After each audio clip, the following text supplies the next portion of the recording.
Magandang gabi po sa inyong lahat. Ngayon ay Wednesday, December 3, 2025 at narito ang inyong evening weather update. Ako ang inyong independent weather forecaster, nag-uulat batay lamang sa opisyal na datos mula sa PAGASA.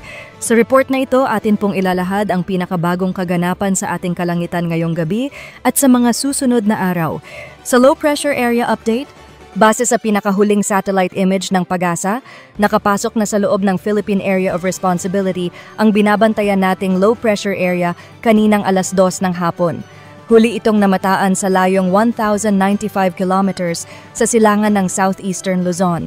Nananatiling mataas ang tsansa na maging ganap na bagyo sa loob ng next 24 hours.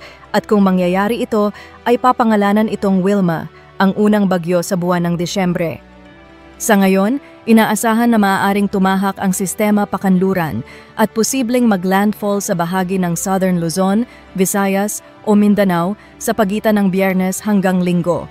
Gayunman, nananatiling mataas ang uncertainty ng eksaktong track, kaya mahalagang mag-antabay sa mga susunod na update. Habang papalapit ang LPA, inaasahan ang malalakas na pag-ulan sa malaking bahagi ng Visayas, pati na rin sa Southern Luzon at ilang lugar sa Mindanao, lalo na sa mga rehiyong kamakailan lamang ay nasalanta ng mga bagyo. Inaasahan ding posibleng magtaas ng tropical cyclone wind signal simula Thursday, depende sa bilis at direksyong tatahakin ng LPA. Update sa ibang weather systems. Patuloy na nakakaapekto ang Intertropical Convergence Zone sa Katimugang Mindanao habang ang Northeast Monsoon o Amihan ay umiiral pa rin sa Northern Luzon. Forecast weather for tomorrow sa Luzon. Sa Cagayan Valley at Cordillera, asahan ang makulimlim na kalangitan na may mga scattered rains dulot ng amihan. Sa Aurora, Quezon at hanggang Camarines Norte, posibleng mga pag-ulan dahil sa shear line, ang banggaan ng malamig at mainit na hangin mula sa amihan at easterlies. Sa Ilocos Region at natitirang bahagi ng Central Luzon, bahagyang maulap hanggang maulap na kalangitan na may mga pulupulong mahihinang pag-ulan pa rin ang inaasahan. Sa Metro Manila at nalalabing bahagi ng Luzon, mainit sa umaga ngunit mataas ang tsansa ng mga panandaliang thunderstorms sa hapon at gabi. Sa Legazpi City ay maaaring umabot ang temperatura hanggang 33 degrees Celsius, samantalang sa Metro Manila ay 25 to 32 degrees Celsius.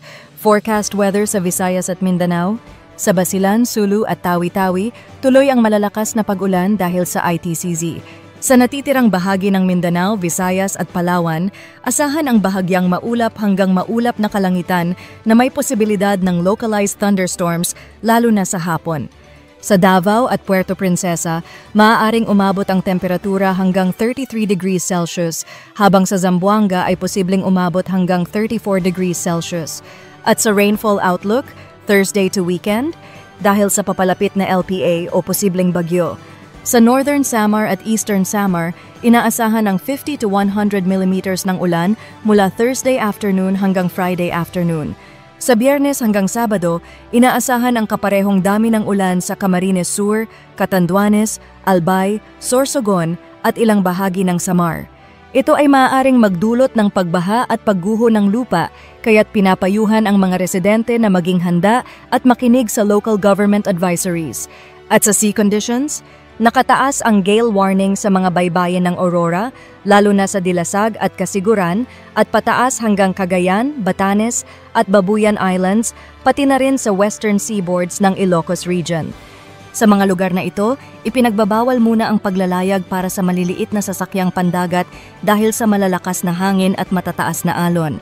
Sa nalalabing bahagi ng bansa, banayad hanggang katamtamang alon ang inaasahan, ngunit dapat pa ring maging maingat lalo na kung may kasabay na thunderstorm. Tropical cyclone threat potential. Base sa analysis ng PAGASA, mula December 2 to December 8, maaaring tumawid ang posibleng bagyo sa Southern Luzon, Visayas at Caraga, bago tuluyang lumabas ng PAR sa bandang December 10. Maaring magtagal ito sa loob ng PAR at posible itong magdulot ng prolonged heavy rains lalo na sa Visayas, Southern Luzon at Caraga. May maliit na posibilidad ding makaapekto ito sa ilang bahagi ng Quezon at Calabarzon kung tataas ang impluensya ng shear line. At sa ating 3-day outlook, sa Luzon tuloy ang pag-ulan sa Cagayan Valley at Cordillera dahil sa amihan. Sa Metro Manila at Central Luzon, pulupulong pag-ulan mula Friday until Sunday.